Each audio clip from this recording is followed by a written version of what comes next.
అచ్చ తెలుగుతనం ఉట్టిపడేలా సింధూరంతో ప్రకాశించే చందమామ లాంటి మోము మా అమ్మ సుజాతమ్మకే సొంతం. అందరినీ ఆప్యాయంగా పలకరించే అనురాగ దేవత మా అమ్మ సుజాతమ్మ. సహనానికి మారుపేరై నిలిచే సహనమూర్తి. స్థాపించిన సాయివనంలో సాహిత్యం పేరిట సమూహం సాహిత్యాభిలాషతో దినదినాభివృద్ధి చెందుతూ ఎన్ని ఆటంకాలు ఎదురైనా ఆ సాయినాథుని కృపతో ముందుకు కొనసాగిస్తూ అప్రతిహతంగా 4 వత్సరాలని సంపూర్ణం చేసుకోవడం మనందరికీ ముదావహం. అమ్మ నిజంగా మనకు దొరకడం ఒక వరం. కమ్మని కవనాలను రచింప చేయిస్తూ ఎంతోమంది కవులను సాహిత్య సేవకు పురికొల్పుతూ తన జీవితాన్ని అంకితం చేసినటువంటి అమృతమూర్తి మన సుజాతమ్మ. ఎన్నో బిరుదులు, సత్కారాలు, పురస్కారాలు అందుకున్న మాతృమూర్తికి వందనం, అభివందనం. అమ్మ అని పిలిచిన పలికే మా అమ్మ సుజాతమ్మ. పేరులోనే కాదు, అమ్మ మమతను పంచడంలో కూడా అమ్మే. కాస్త కసిరిన ప్రేమను మాత్రం అర్ణవమంత పంచేటటువంటి, ఆవగించంత అసహనం, అర్ణవమంత ప్రేమ చూపించేటటువంటి అత్యద్భుత మాతృమూర్తి సుజాతమ్మ. తను కన్నది ఇద్దరినే, కానీ తను కనని కనులారా కనే మనల్నందరినీ కనులారా కాంచుతూ మనల్ని కంటూ తన ప్రేమను మనందరికీ పంచుతున్న సుజాతమ్మకు ఈ సభా సరస్వతి సమక్షంలో మనఃపూర్వకంగా పాదాభివందనం చేస్తున్నాం సాయివనంలో సాహిత్యం తరఫున.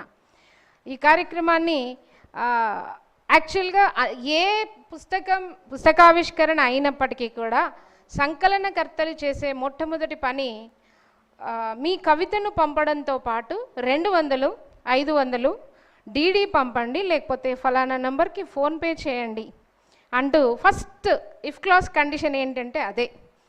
If you want to see your write-up, మీ కవితని ఒక పుస్తకంలో చూసుకోవాలి అంటే తప్పకుండా 100, 1000 ఖర్చు పెట్టుకోవాల్సి ఉంటుంది. ఇక సన్మానం అయితే అవసరమే లేదు. అంటే నేను ఎవరిని కించపరచడం లేదు, జనరల్గా నేను ఎవరిని ఏ సంస్థని ఉద్దేశపూర్వకంగా అనట్లేదు. కానీ ఏ సంస్థ అయినా ఈ రోజుల్లో ఏంటి, రిజిస్ట్రేషన్ ఫీజు ఖర్చులు 1000, 1500, 2000 కట్టండి, మీరు వస్తే మేము అన్ని ఏర్పాట్లు చేసి మీకు ఘనంగా సన్మానం చేసి. కానీ ఇక్కడ అమ్మ కూడా రిజిస్ట్రేషన్ ఫీజు పెట్టిందండి. ఏంటది అంటే ఆ కవనార్చనతో సాహితీ కళామ తల్లికి మనల్ని అక్షరార్చన చేసి తరించమనేటటువంటి ఒక చిన్న రిజిస్ట్రేషన్ ఫీజు పెట్టారు. విచిత్రం ఏంటంటే అసలు అన్నీ తానే భరించి, పుస్తకం ప్రింటింగ్ దగ్గర నుంచి వాస్తవానికి ఏ సభకు వెళ్ళినా పుస్తకావిష్కరణ అవగానే ఎవరికి వాళ్ళు చేతులు దులుపుకొని వెళ్ళిపోతారు. కానీ ఈ విషయంలో కూడా అమ్మలానే ఆలోచించి అన్నపూర్ణలా వచ్చిన వారి మనసులు ఫస్ట్ 200% నిండుతాయి. ఆ తర్వాత తృప్తిగా కడుపులు నింపి మరి మన అన్నపూర్ణ మనల్ని తృప్తిగా ఇంటికి పంపిస్తారు. అసలు ఇంత కూడా గర్వం లేనటువంటి మహోన్నత మాతృమూర్తి మన సుజాతమ్మ. ఇది పొగడ్త కాదమ్మా, మీ గురించి అందరి ముందు మరోసారి తెలియచేసుకోవడం కోసం మాత్రమే. మీరు చేస్తున్న సాహితీ సేవ అప్రతిహతంగా కొనసాగుతూ నిండు 100 ఏళ్ళు ఆ సాయినాథుడు మీకు, మీరు నమ్మిన ఆ సాయినాథుడు మీకు నిండు 100 ఏళ్ళు ఆరోగ్యంతో కూడి అష్టైశ్వర్యాలను ప్రసాదించి మరెన్నో కవన సంకలనాలను వెలువరించాలని మేము ఇంకా ఇప్పుడు 10, 20 కాదు 100,000 సంఖ్యలో హాజరై తరించాలని, సాహితీ కళామ తల్లి సేవ చేసుకునే అదృష్టం మాకు కలగాలని మనస్ఫూర్తిగా కోరుకుంటున్నాం తల్లి.